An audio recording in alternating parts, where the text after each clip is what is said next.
आप सबका एक बार फिर से बहुत बहुत बहुत बहुत स्वागत है मित्रों।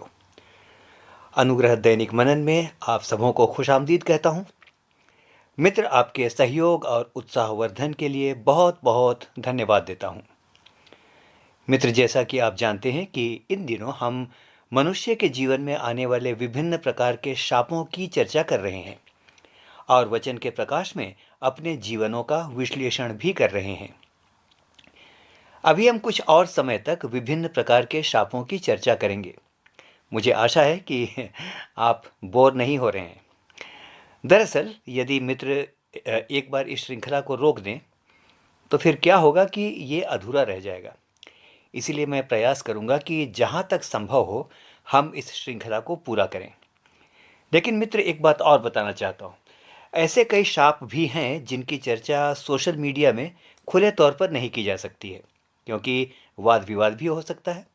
इसीलिए सारांश में समझ लीजिए कि परमेश्वर की 10 आज्ञाओं में से किसी एक का भी उल्लंघन या जो भी बात परमेश्वर को अप्रसन्न करे वह शाप को हमारे जीवनों में लाता है।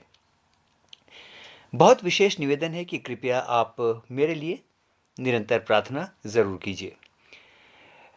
तो चलिए मित्रों, आज एक और शाप की चर्चा करते हैं जो हमारे जीवनों में समय के साथ साथ भारी समस्याओं को लेकर आता है। ये एक बहुत भारी शाप है। तो आज हम चर्चा करेंगे दुष्टों या बुरा काम करने वालों को उत्साहित करने से या उनको प्रोत्साहन देने से या उनको कुछ नहीं कहने से जीवनों में आने वाले शाप। नीति वचन 24 और उसके 24 में वचन इस प्रकार से कहता है, जो दुष्ट से कहता है कि तू निर्दोष है, उसको हर समाज के लोग और जाति जाति के लोग शाप देते हैं। जो दुष्ट से कहता है कि तू निर्दोष है। मित्र, ये बहुत ही सीरियस बात है। It's a very serious thing. यहाँ इस पद में ऐसे लोगों की चर्चा की जा रही है जो बुरा काम करने वालों या दुष्ट लोगों को चेतावनी देना तो दूर, उनके बुरे कामों को देखकर भी यस यस करते रहते हैं, उनकी हाँ में हाँ मिलाते हैं और इतना ही नहीं, कई बार उनकी तारीफ भी करते हैं, उन्हें उत्साहित भी करते हैं कि सर, आपसे अच्छा तो कोई नहीं है। मित्रों, एक सवाल है कि लोग ऐसा क्यों करते हैं? क्या मनोविज्ञान है इसके पीछे? Why people do like this? Why people do keep मम? वो क्यों शांत रहते हैं? ऐसा क्यों करते हैं? आइए इसके मनोविज्ञान को देखते हैं। लोग क्यों, सवाल ये था, लोग क्यों बुरा काम करने वालों को, अन्याय करने वालों को, अधर्म करने वालों को कुछ नहीं कहते? क्या मनोविज्ञान है? तो मित्र, इस बात के कई कारण हो सकते हैं, लेकिन एक बहुत बड़ा कारण यह है कि लोग ऐसे लोगों से डरते हैं। ओके, डरते हैं कि कहीं अगला बुरा ना मान जाए, कहीं झगड़ा ना हो जाए, कहीं संबंध खराब ना हो जाए, क्योंकि यदि संबंध खराब हो जाए तो भाई हमारा काम कैसे निकलेगा? हमारा काम तो वही करेगा ना। तो इसलिए चुप ही रहते हैं इत्यादि। इस तरह के कई कारण हो सकते हैं। एक मनोवैज्ञानिक कारण यह भी हो सकता है कि लोगों को यह लगता है, भाई देखो, बुरा कर रहा है तो किसी और के साथ कर रहा है ना, मेरे साथ तो नहीं कर रहा है, मुझे क्या मतलब? या अगर यहाँ की भाषा में कहें तो मुझे बड़ा अच्छा लगता है ऐसा बोलना, मैनू की, है ना, मुझे क्या मतलब। मित्र, मैंने कहीं पढ़ा था और ये बात, इस बात से मैं बहुत कन्विंस्ड हूँ। मैंने कहीं पढ़ा था कि यदि आपके सामने किसी पर अत्याचार हो रहा है और आप चुप हैं तो अगली बारी आपकी है। आइए मित्र, अब देखते हैं कि वचन यिर्मयाह 23 और उसके 14 में क्या कहता है। यहाँ ऐसा लिखा है, यहाँ स्वयं परमेश्वर कह रहा है, मैंने यरूशलेम के नबियों में ऐसे ऐसे काम देखे हैं कि जिनसे रोंगटे खड़े हो जाते हैं। वे कुकर्मियों को ऐसा हियाव बंधाते हैं कि वे अपनी बुराई से पश्चाताप भी नहीं करते।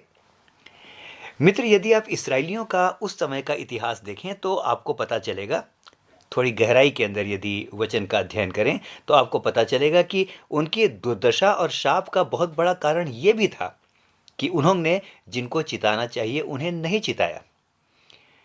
तो मित्र, ये बहुत ज़रूरी है कि हम अपने व्यवहार, विचार और आचरण से ऐसा कुछ ना करें जिसके द्वारा कुछ भी गलत काम करने वालों को प्रोत्साहन मिलता हो। मैं यहाँ ये बिल्कुल नहीं कह रहा हूँ कि आप जाइए और ऐसे इंसान पर डंडा लेकर टूट पड़िए। मैं ये नहीं कह रहा हूँ कि जाकर ऐसे इंसान पर टूट पड़ें, खूब बुरा भला कहें और कठोर शब्दों का इस्तेमाल करें। मैं ये कह रहा हूँ कि ऐसे लोगों को बुद्धिमत्ता से या अगर कहूँ तो ठीक ठाक शब्दों में इतना तो बताया जा ही सकता है ना कि वो जो कर रहा है उसके लिए यह अच्छा नहीं है। हम कह सकते हैं कि एक हितैषी की हैसियत से, एक मित्र की हैसियत से, अच्छा चाहने वाले दोस्त की हैसियत से मैं ये बात कह रहा हूं। ऐसा तो हम कह ही सकते हैं ना। हो सकता है मित्र कि आपकी बात उसे बुरी भी लगे, मुझे ऐसा बोल दिया। लेकिन मित्र, एक बात बहुत पक्की है, सुनिएगा। हो सकता है कि दूसरे को आपकी बात बुरी लगे, लेकिन एक बात बहुत पक्की है, और वो ये कि ऐसा कहकर हम परमेश्वर के न्याय को अपने ऊपर आने से रोक लेते हैं। ऐसा कहने से हम बहुत से शापों को अपने ऊपर आने से रोक सकते हैं। आप कहेंगे, भाई देखिए कोई फायदा नहीं है। भैया कोई फायदा नहीं है, क्योंकि अगला कोई मेरी बात थोड़ी ही मान लेगा। मित्र, हो सकता है कि आपकी बात ठीक हो और अगला व्यक्ति बात न मानकर गुस्सा हो जाए या आपका मजाक उड़ाने लगे। लेकिन सुनिए ध्यान से कि वचन क्या कहता है। यहेजकेल 3 और उसके 18 में लिखा है, यदि तू दुष्ट को न चिताए तो वह तो अपने अधर्म में फंसा हुआ मरेगा, लेकिन उसके खून का लेखा मैं तुझसे लूंगा। मित्र, ये भयानक बात है।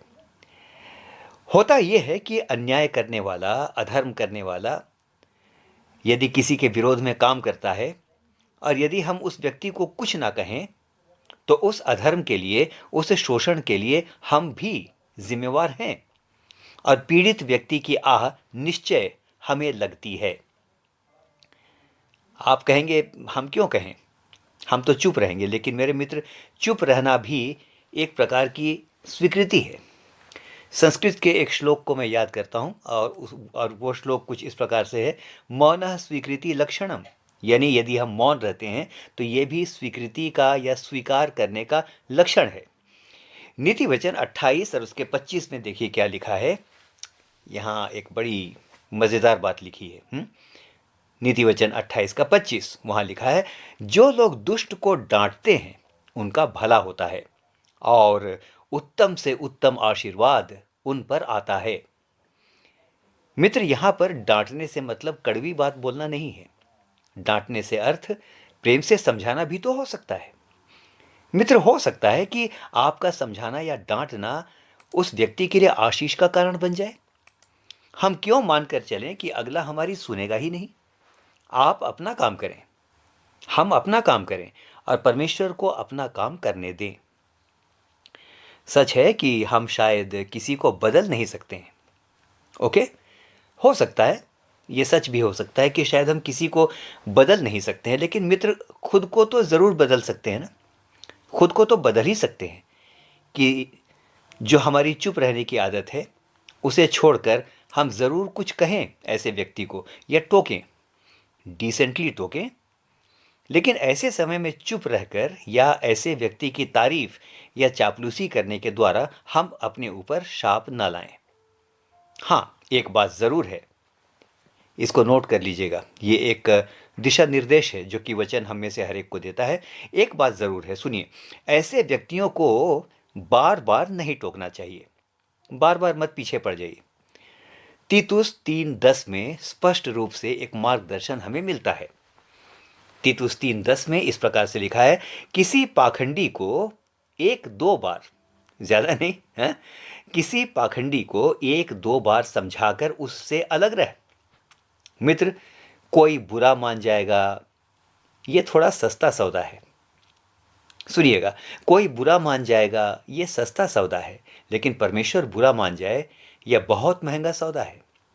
तो प्रार्थना के साथ ऐसे काम में आगे बढ़िए। मत डरिए कि क्या होगा।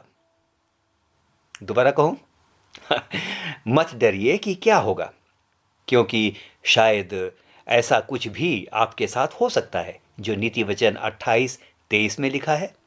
सुनिए क्या लिखा है, आपके लिए पढ़ता हूं।